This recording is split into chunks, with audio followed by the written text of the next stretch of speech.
So I'm going to show you a couple tips and tricks on how to apply your vinyl sticker onto your sign.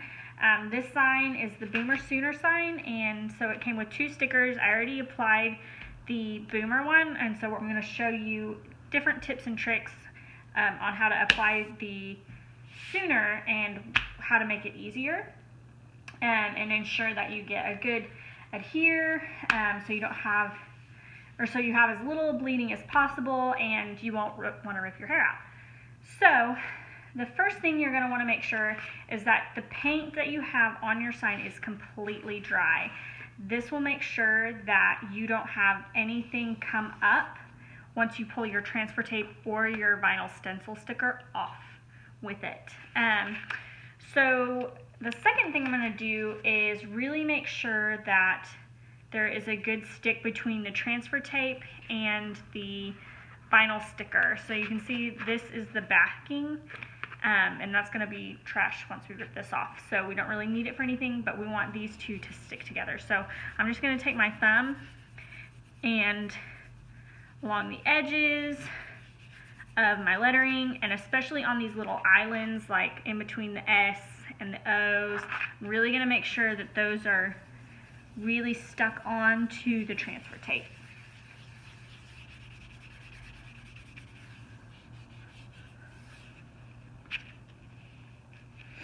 And then I'm going to peel up the transfer.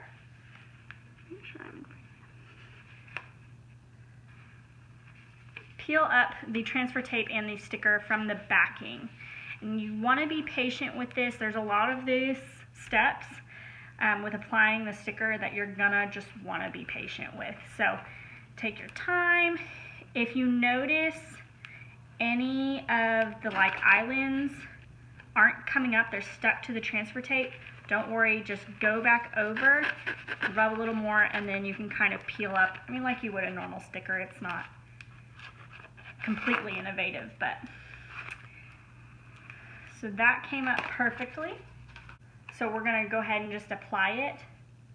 So there are grid lines on your sticker, but I just kind of eyeball it. I make sure my fingers are in the center of the letter, and then I kind of line up, adjust myself, and line up with the sign.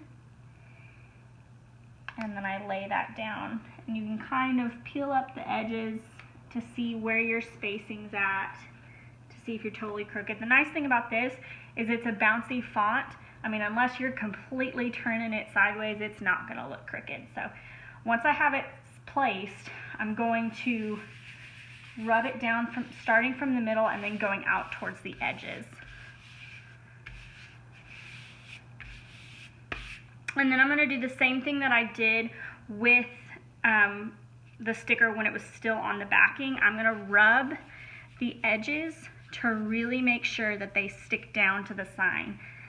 We want to make sure that there are no bubbles or any lifting, so that way we don't get any bleeding when we do the paint part of our sign, when we stencil it in.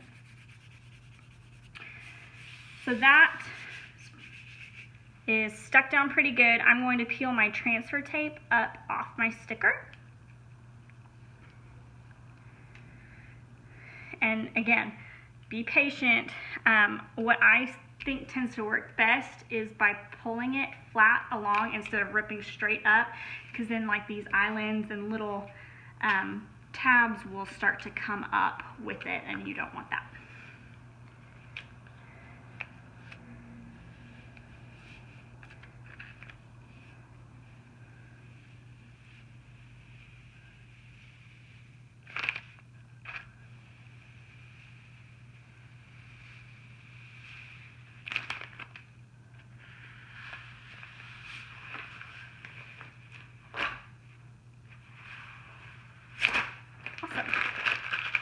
So I've got my backing and adhesive or transfer tape, and I'm just going to pop those in the garbage because I'm done with those. So I have some slight bubbling around the edges of the letters. I'm really going to make sure that I work those out as best I can.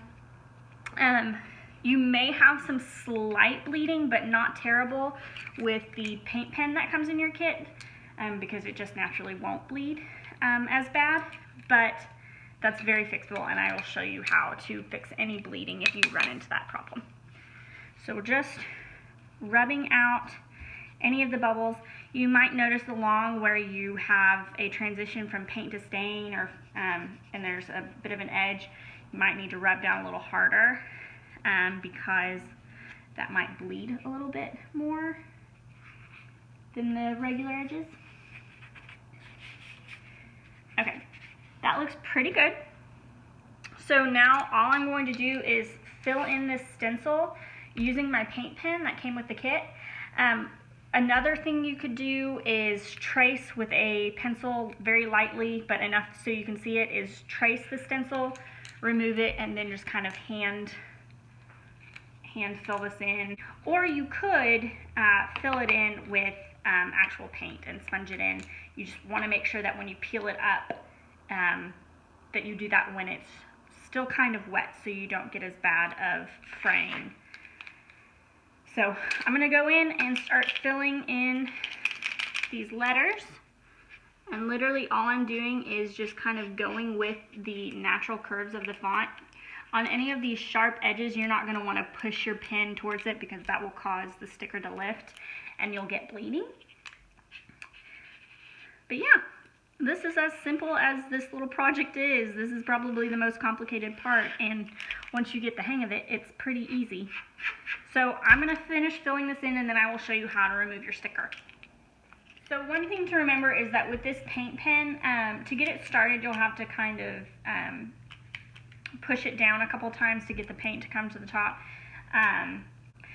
So one thing to consider when you are filling in your letters is that you don't need to use a super harsh touch when you are filling these in. These paint pens are pretty generous when you use a light touch.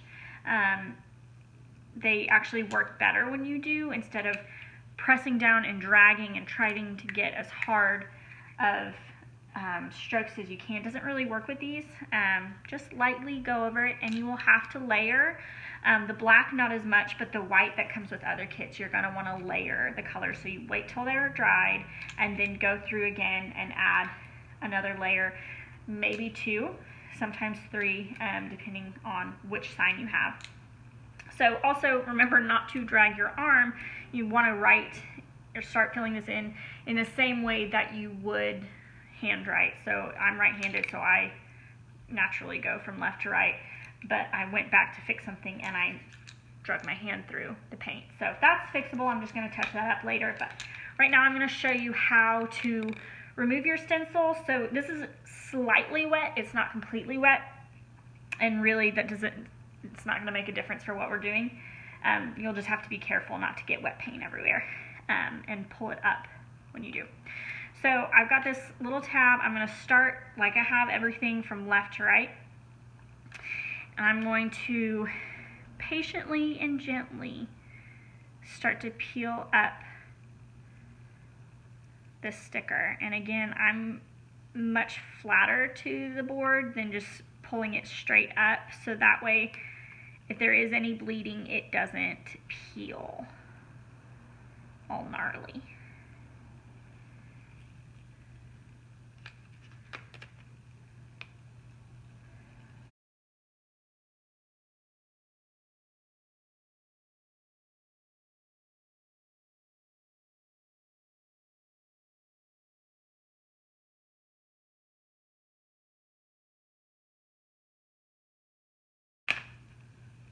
Awesome.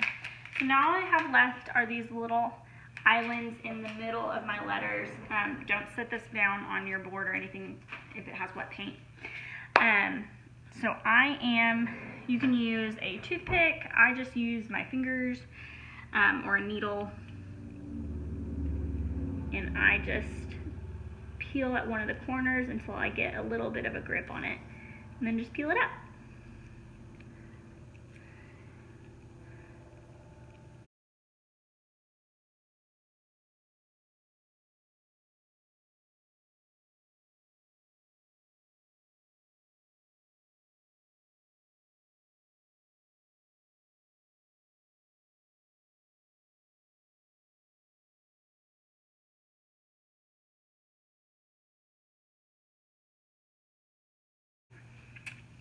There you go. So now that I have all my stickers out, I'm going to look to see where I can kind of clean up the edges. I have a couple of runs right where I transition from stain to paint. So what I'm going to do to fix that is just make the letter a little wider. So I'm just going to kind of go along the edge very lightly because that allows more paint to come out, and then come up from the bottom to reach the farthest point of the bleed, so that way it looks a little more natural. And then I've kind of got a holiday in here where I didn't get as good a coverage, so I'm going to fix that. I've used this marker a lot, so I probably could use a different marker and get a much cleaner look, but the one that you have in your kit should last you through this project. I've used this specific marker on 3 or 4 different signs. So again, I'm just going in and making sure I get some of those larger bleeds and flaws taken care of. I'm not worried about every single run or bleed or anything like that. Just what I can fix, because nobody's going to be sitting here and criticizing my door hanger for having a run or a bleed on it. And if they do, they need to get a new hobby. So this is supposed to be fun, not rip your hair out kind of entertainment. So I'm pretty satisfied with how that turned out. I've got to touch up this white here. I've got a little bit of bleeding from my gray, so I'm going to touch that up as well. But other than that, we're done. I hope you enjoyed this DIY, and be sure to tag me at Lloyd and Louise in all of your projects so that way I can see your beautiful work.